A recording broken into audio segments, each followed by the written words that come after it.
sinabi natin mo pala, ayan, disclaimer. Yung pareho, sinabi mo na pwedeng maging hero. Yun na nga. Ano yung option, Joshi Cakes? Yes. Iniipit nila si X-Nova na mag-Matilda dito. One good hero pa rin na pwedeng gamitin would be on the likes of Kaja, may Franco pa actually. Oo. Pero ang hirap gumalaw. Kung ikaw yung... Pero ito na, para sa RQ Kaito. Okay. Sumunod na Matilda, para kay X-Nova. The remaining worry we have for RQ Kaito is si Ferds lang yung damage absorber para sa kanila. Yung Edith lang niya. Kaso, Although, yun. nag-double down naman sila sa mobility and survivability dahil ang dali naman gumalaw talaga when you are Matilda. Tapos ang mga pwede mong hatakin would be yung Roger ni Kelvin or even yung etong Claude ni CY or even nga yung Aurora ni Mingwin. Even lahat actually. Pati yung Edith ni ni Ferds. Dahil yun yung lamang ng Matilda comp over the other comps na meron sa mga competitive scene. Pero for Lazy Esports kasi, the Grak and the Cho, hindi sila worried na hindi nila maaabot yung target dahil kapag kayang abutin ng isang Cho with the flicker, kayang abutin ng isang Grak with the wild charge. Pero ngayon sobrang bewildering. Wow, marami-rami tayong may dito na vocabulary. Kasi ngayon sa pagbubukas nila ng mga diksyonaryo during the first blood. At ngayon nandito nga lang din ang counterplay pero mukhang nagbago yatang isip. Pero hindi magbabago isip dito nila James Pangs pati ni Chovskirt. Kaso nga lang nandun ang pagmura. Andito ang mga pagkalmot. Makakatakas pa rin si James Pangs. Yung damage output na meron itong si Kelvin with the Roger. And also yung kakayahang humabol. Look at this, napapurify. Pinalayo lang talaga.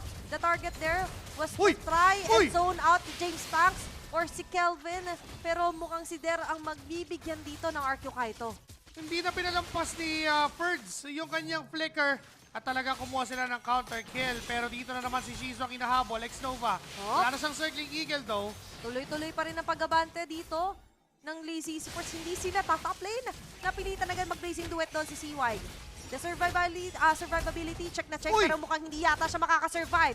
Habang yung Toro dito sa may bandang baba, ang pagpupunteryahin muna ng mga miyembro ng RQ Kaito. Mirror sana yung gustong gawin ng RQ Kaito, pero umalis agad si Der.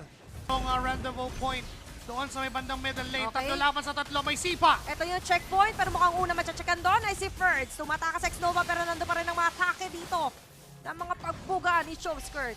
Ito pala yung ibubuga ng lineup ng Lazy Esports at ngayon nararamdaman na natin yung tensyon.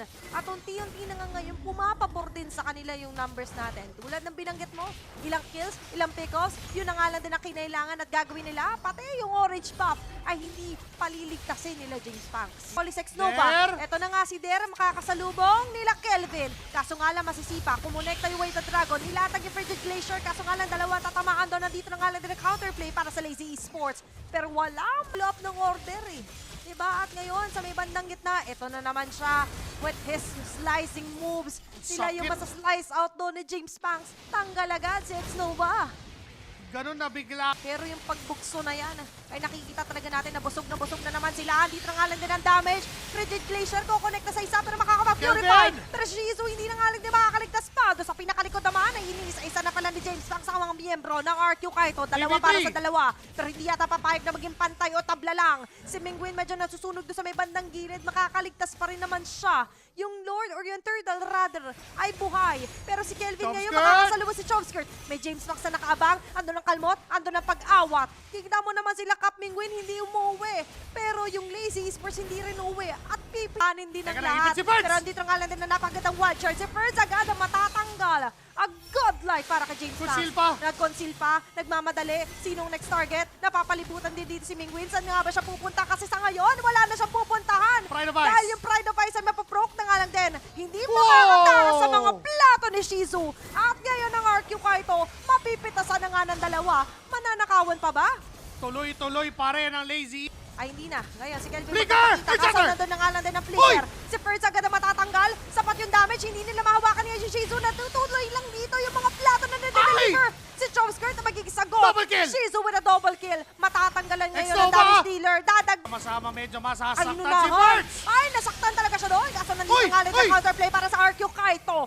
Matatanggal nila doon si James Banks. Isusunod na rin si Hahabol Der. ba? Ituro nyo kung sino yung gusto niyang. Pero mukhang iba ang plano dito. Nasipa na nga ito. Nahuli na naman si So, Kelvin. Nabibigyan naku, siya naku. agad dito ng mga plato.